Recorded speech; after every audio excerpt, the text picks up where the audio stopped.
John Summers is the motoring historian. He was a company car thrashing technology sales rep that turned into a fairly inept sports bike rider. Hailing from California, he collects cars and bikes built with plenty of cheap and fast, and not much reliable. On his show, he gets together with various co hosts to talk about new and old cars, driving, motorbikes, motor racing, and motoring travel.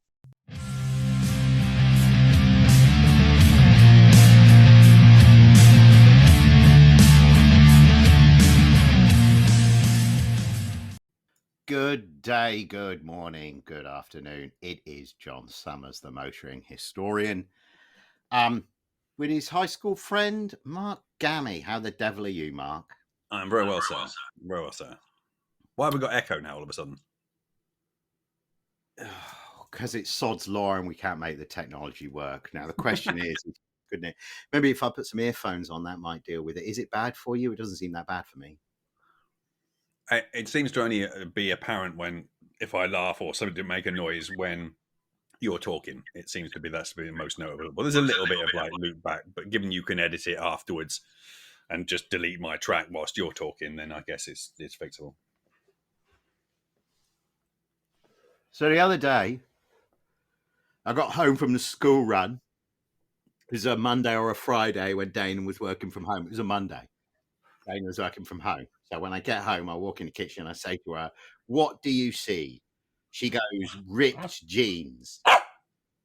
No, it wasn't. You don't need to join in this story. I've been preparing telling this story for ages, Arthur. You don't need to join in. I say to her, "What do you see?" She says, "Ripped jeans." I say, No, that's not what you see. Give me more. What do you see? She goes, "A Motorhead shirt." I go, No, wrong again. You are perceiving an angel sent from God. I kid you not. An angel sent from God. See, the school runs along the beach there, and the old sand, it blows up.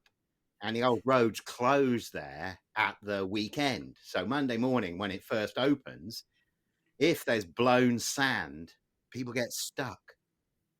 So as we approach the offending piece of road, Ollie and I on Monday morning aboard the old 01 Bullet Mustang there. As we approached the piece of road, I noted that the sand was, of a level where if people didn't apply the throttle properly, there was going to be a problem. And indeed, people were stuck already. 2 cars ahead of me were stuck. And so rather than dropping back, leaving my car on the pavement, I just put the hazards on and stopped. But the person not right in, there's 50 feet, then there's a car, then there's the little Chevy Spark that is stuck there. And I don't know, maybe it's a function of having had the coffee in the morning or something like that. I don't know quite what it was, but I've seen people get stuck before. We were going to be trapped and Ollie was going to be late for school.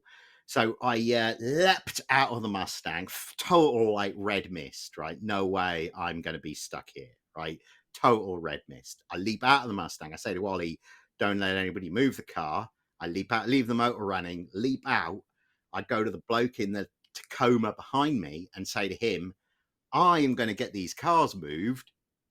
Just wait here a moment. Hold my beer."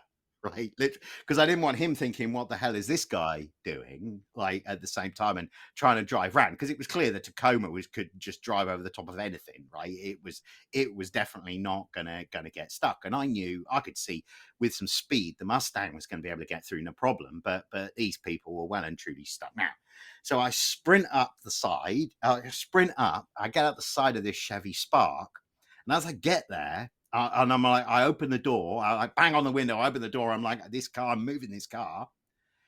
Old woman, and she's upset, she's in tears, right? She's got like a carload of people, like the back seat's like full of these boys who looked like not quite right, as my mother would say, one eye in the pot and the t'other up the chimney. So she was obviously taking them somewhere, and she was like, "Oh, I'm stuck and I can't do it, and you're an angel from God." And I'm like, "Yeah, I'm definitely going to get this car moved, lady." So she was like, "Oh, help me." So I'm like helping her around the back of the car. She's like leaning on me on the sand as we go around. Right, I can see Ollie sitting in the Mustang, like with his jaw. I get her into the passenger seat. She has to lean on me to get in because she's got the stick and so on. And she's telling me all the time I'm like an angel from God. I'm thinking, I'm fucking not. I'm just in a rage, and there's no way you are not. So I'm in this. So I leap into the spot. She's got the handbrake on. No wonder it can't go. She's got the handbrake. So I get the handbrake off, and I'm just like, 300 yards later, I'm at the side of the road. She's the guys in the back are like looking at me as like seeing their eyes in the rear view mirror. I felt like I was an angel sent from God. And I realized that in that moment, to extract her from that situation and allow her to just carry on with her day, I really was. I was the very best person to, but I'd love to over-rev a Chevy Spark. I'd love to tell you it came from, the kindness of my heart, or, compassion or something like that, but it wasn't. It was sheer rage that I was buggered if I was going to be stuck there. So, yeah. Ollie did get to school that morning, and perhaps the most amusing thing was somebody in all-wheel drive Volvo had tried to drive around behind the Tacoma dude, but had taken it off where the sand wasn't that deep and to where the sand was very deep. So when I returned from my school run, I observed him stuck in his Volvo when the rest of the traffic was cleared. So there was slightly, calming. Well, unlucky. You shouldn't have bought a Volvo. So yes. So Mark, I put it to you, not a scruffy man in a Motorhead shirt, an angel sent from God.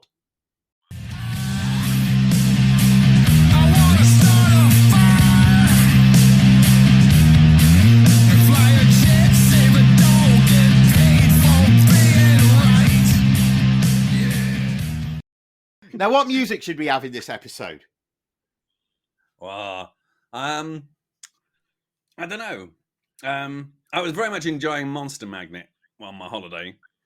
It was I ended up like running through the old Negasonic Teenage Warhead album and thoroughly enjoying that.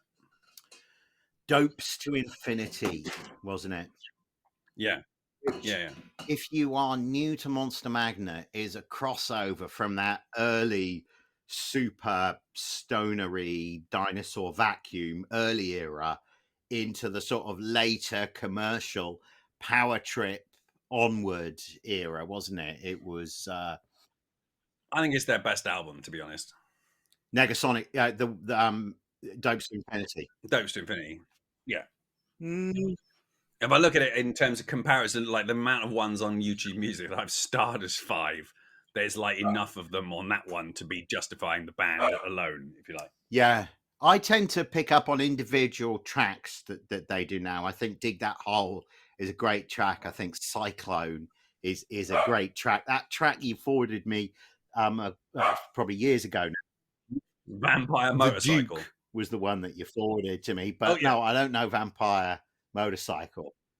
I got a vampire's motorcycle. Yeah, that was definitely worth a visit. It's like the best. Again, there's not that many tracks. I think the last couple of albums, I've listened through, and there's been like 1 or 2 tracks where you're like, okay, this was like worth the price of admission. I'm happy I came, but I'm probably not going to listen to the rest of the album again.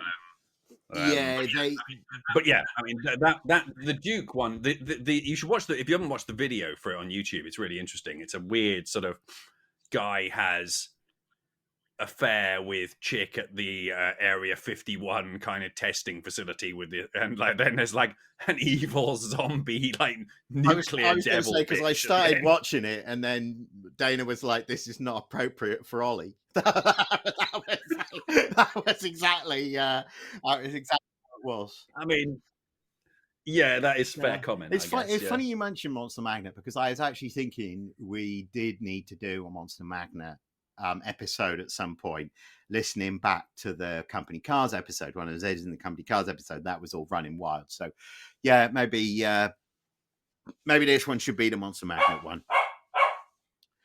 bloody dog. Cool. Like, he's quiet most of the time, and then you also can't edit that out, right? It's over. No, you're gonna have to shut him up. Yeah. I mean, right? Before we did this call, I went out and did like an extra walk with him to be sure that he would be quiet. Have you got a bone or something you can give him? Not like that. Let me go and deal with him. Hang on a sec. Dude. 15 trips and a loving won't die.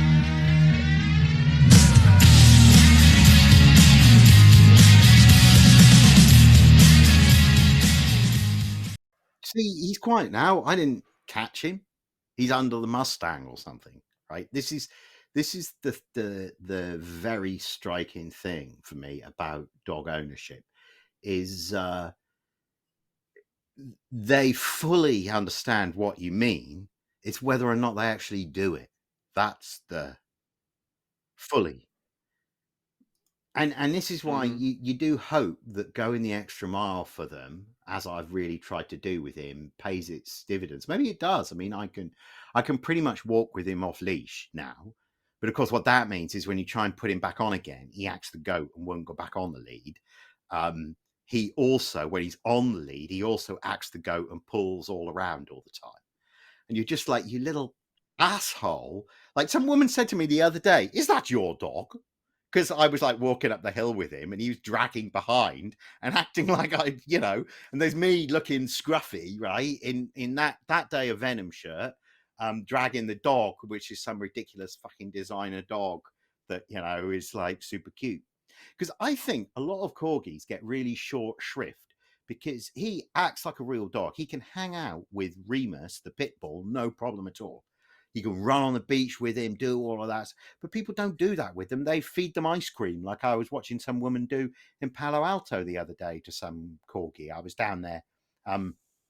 In fact, I'm going to do a separate video, a separate recording about this, and I'm going to trailer that up because I'm so fucking commercial. I'll be asking people to buy. I'll be asking people to visit my eBay store, Summers and Son Used Car Trading, in order to buy some used cars next. But I was down in Palo Alto last night to listen to a guy from Valeo talk about, or Valeo or whatever, the French engineering group is the bottom line. LIDAR, developments in LIDAR technology. What is the TLDR that you'd be interested in? The raw data point that I think is fascinating is that in 2017, their Gen 1 system scanned 44,000 data points a second.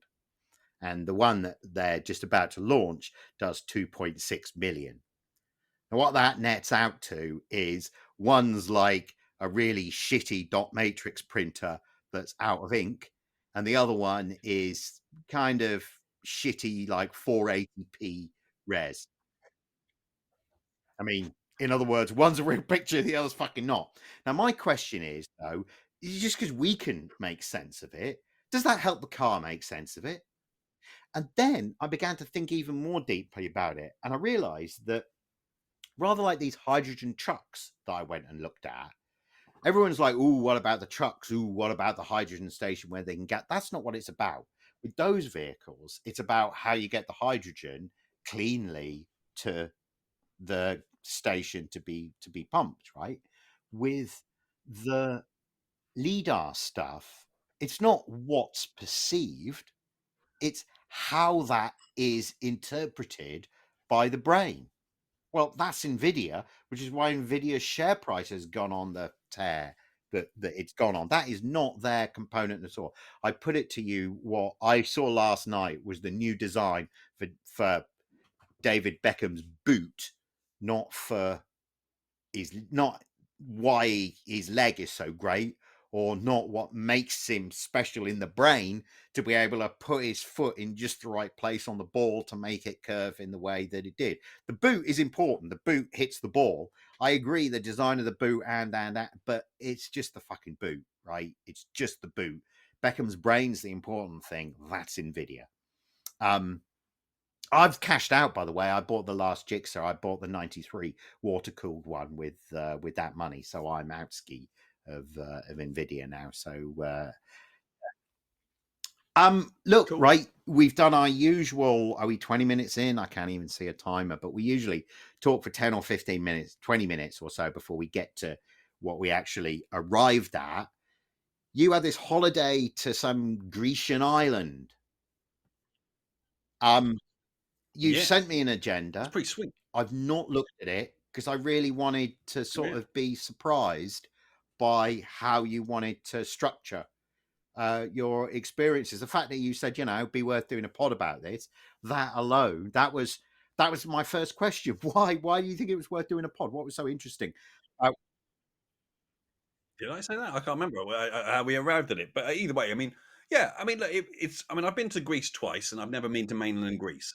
So both times it's been an island.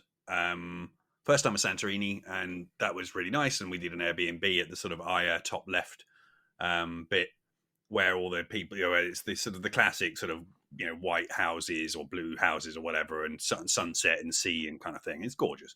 But it's really hectic because it's like you're cheek by jowl with all these other mofos, and it's a bowl, so you can see all these other people. And people even bus in to the top to like do the view and fly their drones out. And below you, the catamarans come every sunset, every evening, and park down there for the people who've done the sort of the sunset catamaran tour around there and things. So, and it's cool. And there was some ancient history. I like to do a bit of ancient history. As it turns out, we didn't end up doing that in the end this time round, but only because we sort of wanted to enjoy the little place that we'd rented. So we did an Airbnb again on Crete. Crete's the largest of the Greek islands. You know, it's got like 3 mountain ranges on it, to give you an idea. So it's like 100 and something miles across. And it's gorgeous. And we did the west coast. There's 2 airports, Heraklion on the east, sort of 10 o'clock. If it was, it's just like sort of a rough oblong, if you like, sort of long side horizontally, if you like. So Heraklion's at the top right, sort of 1 o'clock ish, and Hania, I thought it was Charnia in my ignorance, but the nicely spoken British Airways airline pilot kindly informed me that it was Hania, and she ought to know, given she flies there pretty regularly. So Hania it is, and you know it's gorgeous. It's got a little Kind of like Narnia. Yeah. The Witch's Wardrobe. Yeah. And it's really pretty. I mean, it's Greek islands tend to be, and it was, you know, we just rented an Airbnb on the coast, about an hour or so anti-clockwise around the island. So we got to the little Sfinari, little fishing village, and you know, for like 100, and I think it was 100 quid a night, something like that. We rented. It gets more expensive in the summer, but that's why we did it when we did it, sort of beginning of spring, you know, mid-spring there. So it's already mid-20s on a nice clear day. Little bit of wind, which is a little bit annoying, but it had a pool and a beautiful view of the beach and stuff. And yeah, I mean, look, I would recommend Greece as a holiday location. I'm speaking to my old sales director in a couple of next week to have a chat to him about it because he did Italy last year. I need to get a download on it from him, but he wants to do Greece and the sort of the full tour in his sort of semi-retirement. And it's worth it. I mean, if you look up Balos Lagoon, is the full-on Instagrammable as fuck, beautiful, like blue ocean, sort of pale blue seas, like white sand and stuff. As we were walking there, and it's about a sort of 25-minute walk from the car park. It's about half an hour walk from the car park down a 6-mile dusty like trail. So it was 7 kilometers, and it's all bumpy as hell. But when you get there, there's a couple of viewing spots where you can see it in advance. And we were sitting there taking it in for about 30 seconds before some chick came and sat in a short mini skirt on the wall and had a chap boyfriend doing the Instagrammable pictures for her as a influencer-ness asserted itself on the situation. So it's that kind of place. But so there's some gorgeous places around there. But I just wanted to get away from it all a bit. And Angie, sort of after the stuff she's gone through, needed a sort of a week away in the sunshine. And you're sort of off season. So, I mean, the little fishing village has a small shop where sort of old, we sort of christened her Nonna Greco, sort of old dear that runs the place, sells most of the stuff you can have without sort of much of a fridge. Yeah, a little freezer and a little fridge. You can buy wine and pasta and chocolate and stuff like that. That's sort of there. But the old timers of the fishing village hang around outside and sort of play backgammon and stuff like that. And it's all, window boxes and trellis vines and, nice flowers. And it's a really nice, the pace of life there is Dens would like it. Do you know what I mean? It's that sort of laid back, chilled out, not too bothered about much. And interestingly, when I looked up driving there, the BA offered me to rent me a car, a Citroen C1 or similar. And I was kind of hoping for a Citroen C1, to be honest. I've never driven the really titchy Citroen products, so I was quite keen to try that out. What I got was YouTubers love them. Sorry? That Car UK guy who's like a sub $5,000 car dealer from Crewe. That's probably what I was thinking of Crewe. He did a buyer's guide on them just recently. He swears by them. What I think is interesting is that guy Chops that I followed down in South Devon or North Devon. He will buy them, but he doesn't love them in the same way. And I think that's a matter of regional taste being different. I've got to say, by watching these channels, these little European cars, which I'd sort of tuned out of completely and didn't know one from another, by watching these channels, I've sort of tuned back in on them again. I would be interested in one. I obviously like a basey one with the littlest spec with the biggest motor is what I'd be looking for. Like do they do like a little GT, like hot roddy one? I need to look into it. I haven't spec'd it up, and obviously I didn't expect that's what I'd get. I was expecting the steel wheels with the wheel caps kind of thing. Yeah, that's what you want as a rental car in that kind of place. Oh, dude, for sure. And look, I mean, what we got was a Toyota, as we christened it, Barely. So we took the Barely out. It's the Aygo, and it did go, but not a lot.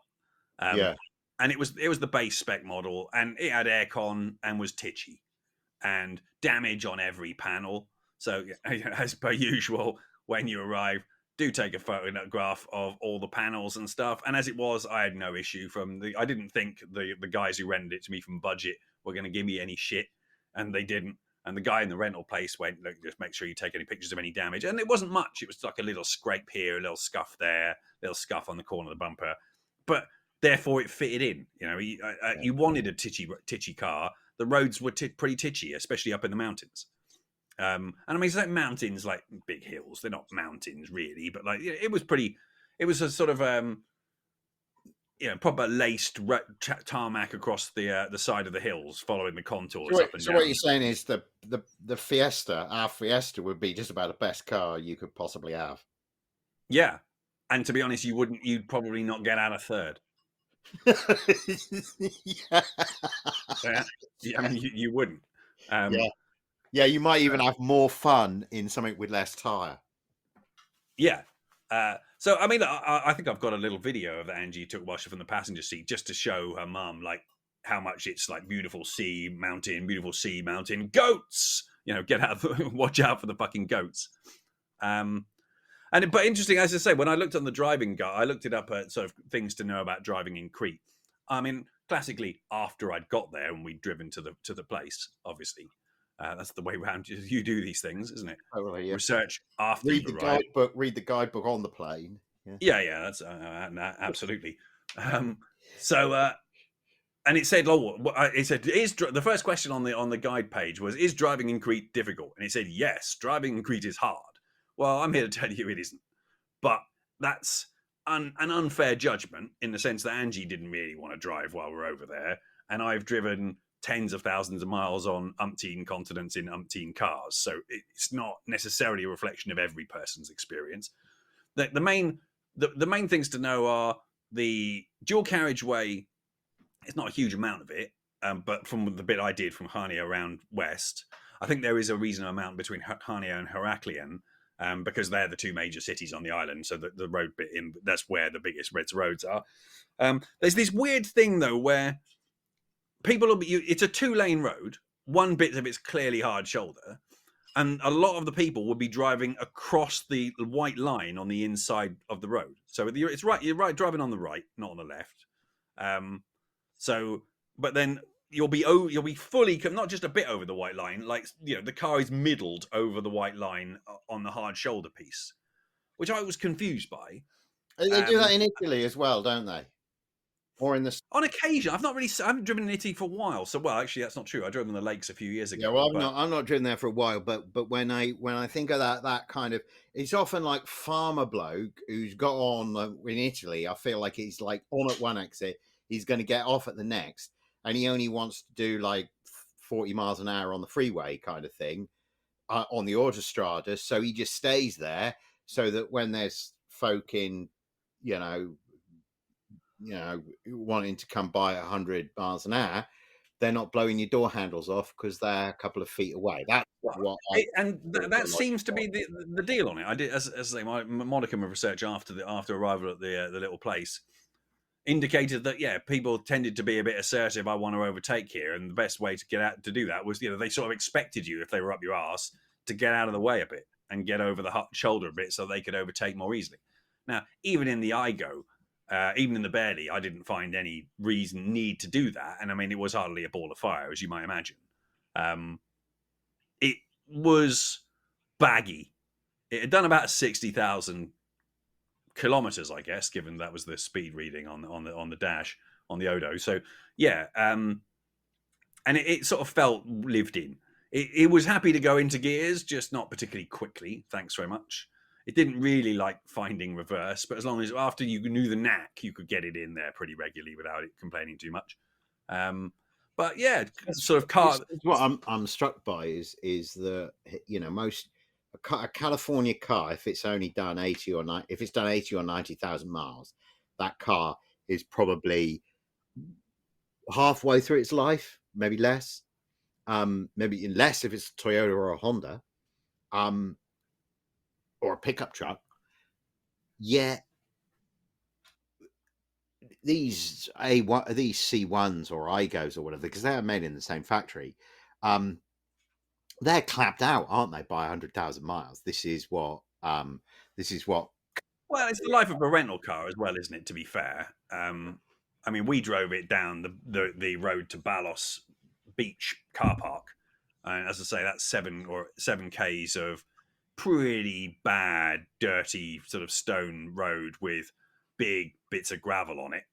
And I drove pretty slowly. I was overtaken a couple of times because, you know, I have mechanical sympathy, and therefore I can't sort of, even in a car I don't give a shit about, I can't really bear to do anything to willfully hurt it, because, you know, yeah, it's having the good grace to drive me around the island in good faith. I don't think I should like piss in its chips. Apart from anything, you just don't want it to break at the side of the road there. No, exactly. I feel like I owe it, you know, in the terms of its contract to drive me around. I lost my soul when I fell to earth. My planets called me to the void of my birth. The time has come for me to kill this game. Now open wide and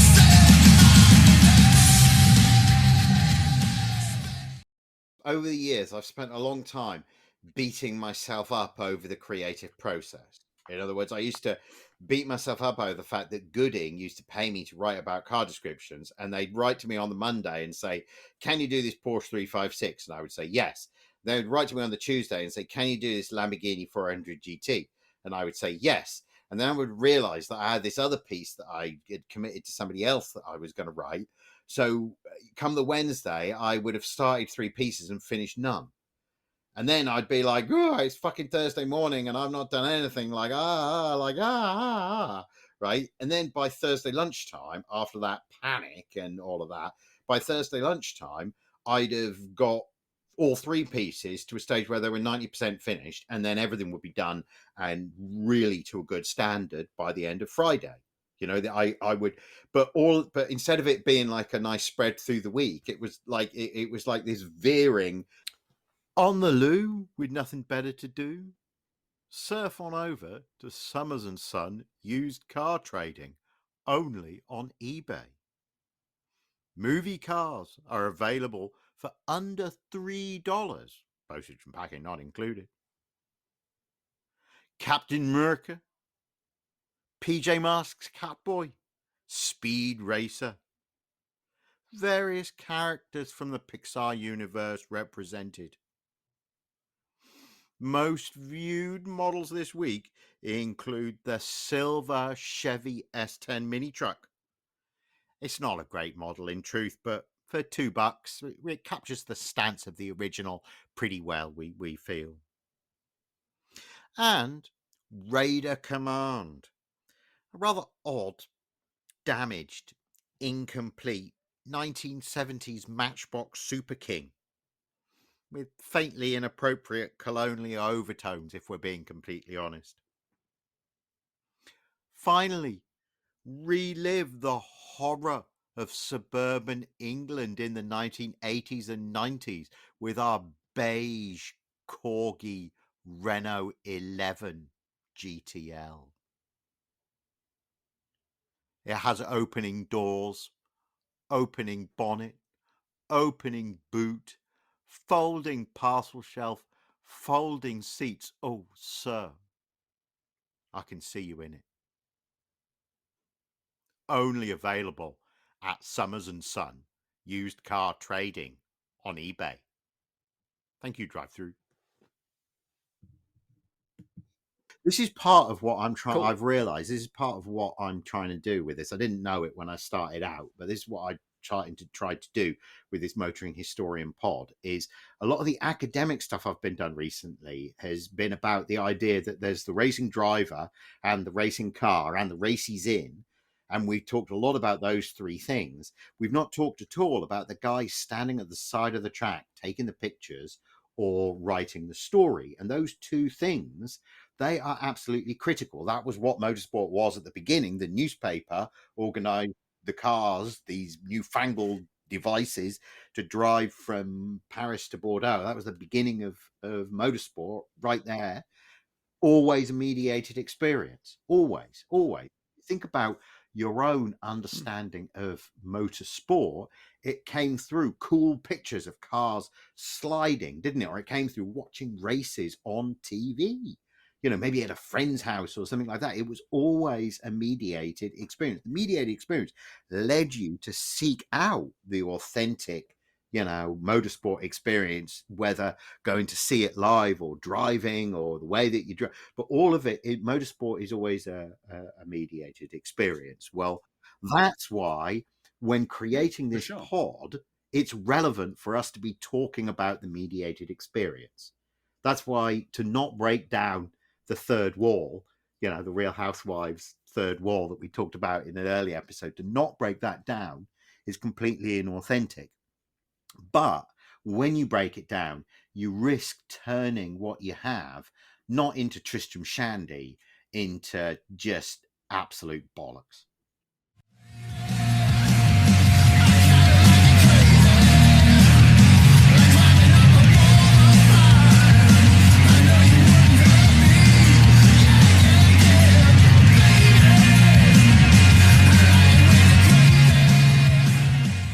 The other things in terms of advice for people who would drive there, key ones, like drink driving is 450 mils of beer. So not even a pint and you're over the limit. So, be aware, Mr. Bear, that's the deal. And if you get you can't drink at all. They're sort of harder core on it. So it's less than one pint and you're already over the limit. Yeah. But in other words, if you have a pint with a meal, you'd probably be all right, but and you're on holiday, so that's the reality. That's probably what you're going to do. But at the end of the day, a lot of the beers that they sell, if you buy a bottled beer, it'll be a slightly smaller than a pint bottled beer anyway. So you're probably fine with one. But yeah, I didn't see any police. We weren't really in the hot spots, but I saw one police car, I think, in town, and there was one speed camera on the dual carriageway that Google Maps had clearly marked and warned us about in advance. So. The other thing I would suggest, you could hooligan it up if you wanted to. Yeah, you probably could, but it's not really in the karma of the place. I clipped along at about 10 or 15 Ks over whatever the local limit was, and I was about I did my usual keep up with the ambient flow of what the locals are doing, and that was about what they were doing, and that was fine. So you didn't stand out. It's rude to do anything else other than keep up with the ambient flow, because Yeah. you don't want to be the slow person. You don't want to be slowpoke getting in everybody's way. No. But nor is it polite to be the pushy asshole in somebody else's country. No, exactly. I mean, that if you're M4, driving to work of a morning and late and harassy, then everyone's done it, but it's not optimal even then, because it doesn't exactly enhance your calm, John Spartan. But yeah.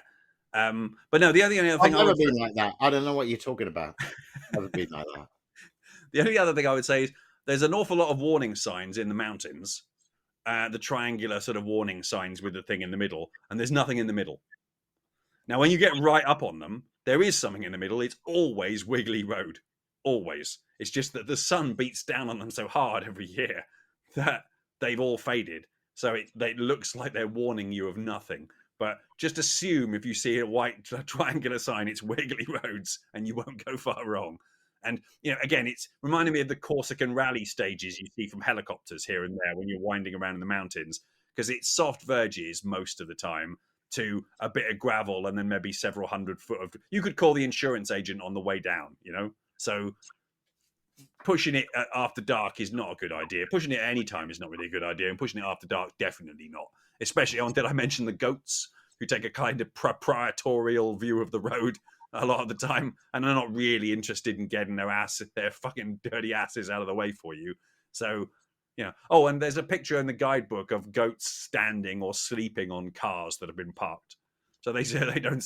And certainly when we went to Balos and came back to the car park, a goat had chosen our car to shade from the sun next to, and was seen very disgruntled that Angie wanted to get back into the passenger side and really was rather truculent about moving.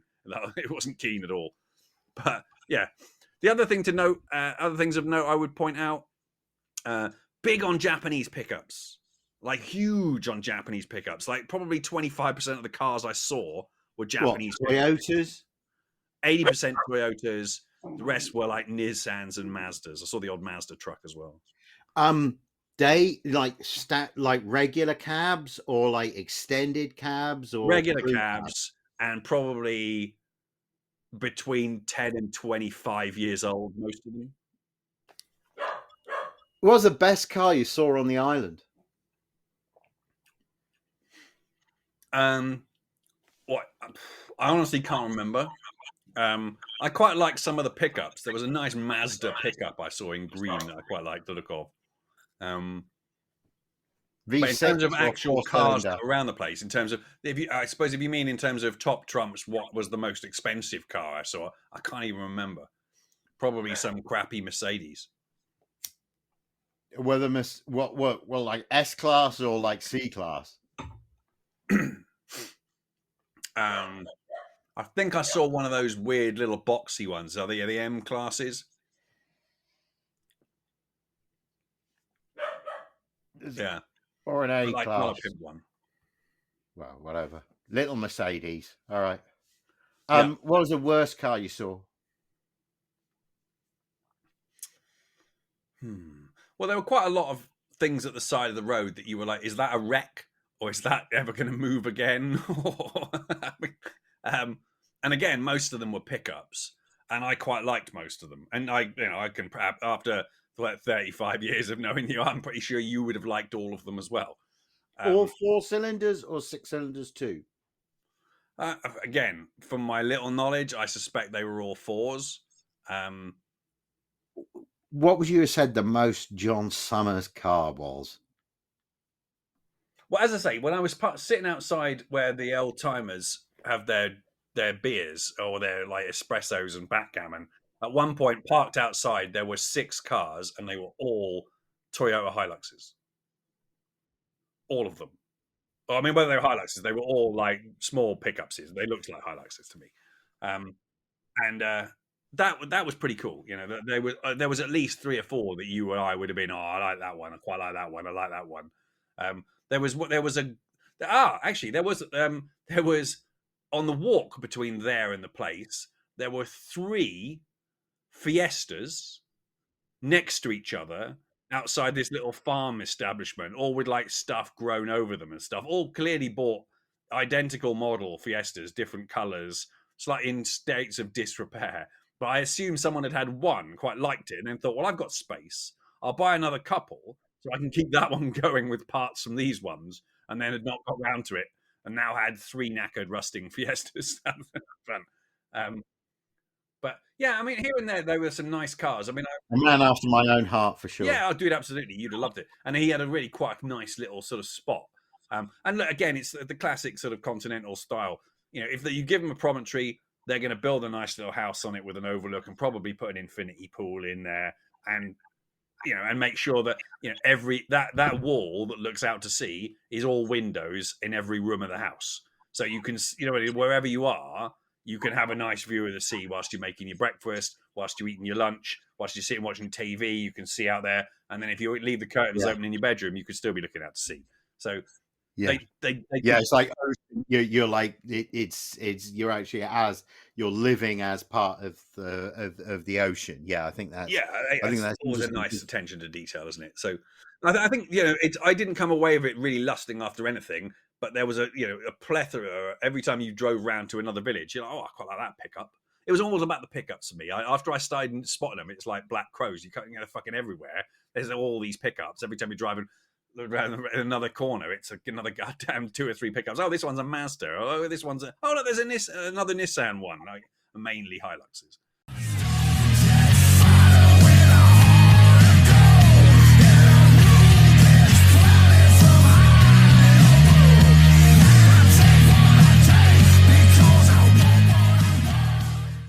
Bought a few odds and sods from there, and that was really nice because it did feel like your own little private rally special stage at like 35 miles an hour. To just carve the lines and go slow and enjoy yourself. At 35 miles on your 145 section tire. Yeah, but I mean, gorgeous sort of doesn't cut it. It's absolutely beautiful, and yeah, again, here and there, just dodge the goats.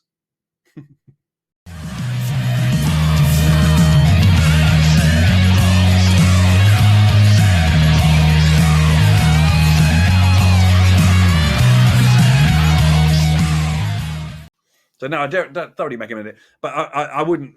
Anyone who might be put off by the sort of worried about the roads, don't be worried about the roads. Don't be worried about the driving. It's absolutely fine.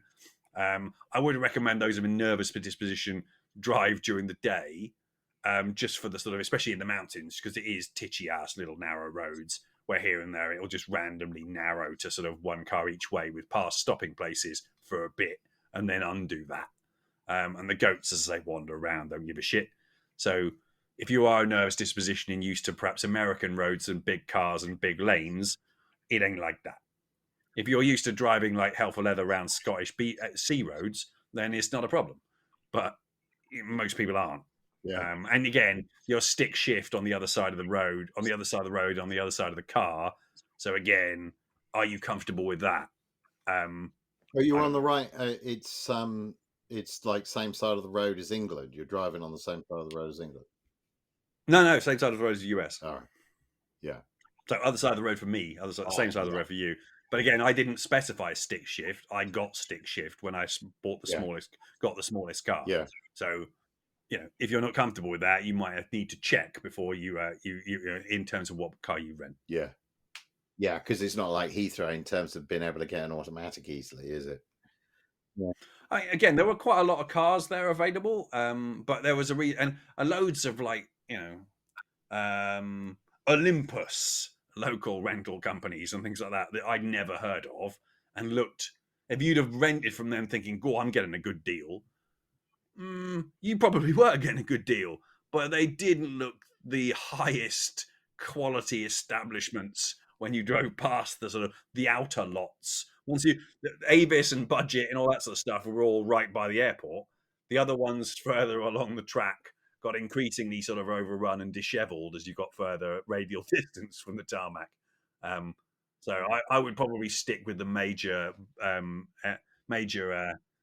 providers there. I think just for you don't know how the cars are potentially bodged really badly, aren't they? So I mean, look, that said, I rented I don't know if I've said it on the podcast before, but I rented a Nissan Micra with steel wheels and all missing wheel caps in white in Santorini, and drove that around. And I mean, that was the most casual drop-off of any car I've ever had. The landlord arranged it with a mate. I said I'd quite like to rent a car, and he went, "Don't you worry. When do you want to rent the car?" I said, like, Friday, Saturday morning, just for the day, because we have to check out at 10, and our flight leaves at 9:30. And he was like, "No problem. My friend will meet you in the car park, just up at the top, like at 10 o'clock on Saturday morning." Okay. So we drove up. He went, "Make sure in cash, yeah?" I thought, yeah, I bet. I fucking bet in cash. So no problem. So we turn up with a fistful of euros, and he meets us in the car park. This knackered little steely wheel Nissan, the Nige, as Angie christened it. And yeah, we did the paperwork. I couldn't read any of it. Obviously, it's in Greek. Signed away my life potentially. Just paid him the thing. And I said to him, "So, am I meeting you at the airport? I'm going to be there at about 7:30." He went, "No, I will not be there." I was like, "Okay, what do you want me to do with the car?" He said, "What you do is you go to the short stay car park." He went, "Not the bit where you go in through the barrier." I went, "Okay." The bit before, he was very clear about where to park it. I said, "Fine." He said, "You park it there." I said, "Yeah, and you'll meet me there." "No." "Well, you're going to send a mate to meet me there." He's like, "No. No one will be there to meet you." He said, "What you do is you get out of the car, you leave it unlocked, and you put it underneath the passenger floor mat, the keys, and you walk away." Now, I'll tell you, I've rented a lot of cars on a lot of continents, as I say, and Avis are not like that. They are not like that. They want a proper check-in. They want to check you. They want to check it. This geezer didn't give a monkeys. So it was very nice to just pull up in the car park, get your bags out, lob the keys in, wave goodbye to the Nige, and just stroll into the airport. That was about as casual as it gets. And again, didn't get any comeback from it. He had no problem. It's not like that in Switzerland. In Switzerland, No. they are inspecting everything it's like Sherlock Holmes with a microscope. There is a small scrape on the inside of the door handle where your ring finger grazed. Yeah, that sounds very, very Swiss. They were all right in Paris. The last time I did it, I had a car in Paris, and I didn't do any damage to it. So I leaned on it a bit, and it was a bit dirty, and it got a few extra miles on it, but it wasn't wearing lots of damage. Can you believe that dog?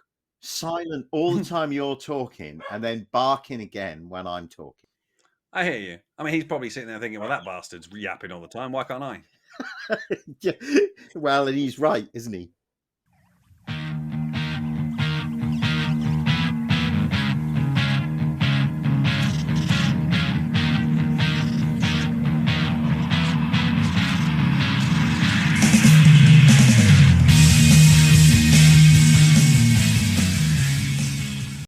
Well, my hapless listener, it's Editor John coming to wrap up the show. I guess skillfully, I forgot to ask Mark to wrap up the show, and we blethered on about stuff in our personal lives. So as they used to say at the end of the two Roddies, it's goodbye from me, and it's goodbye from him.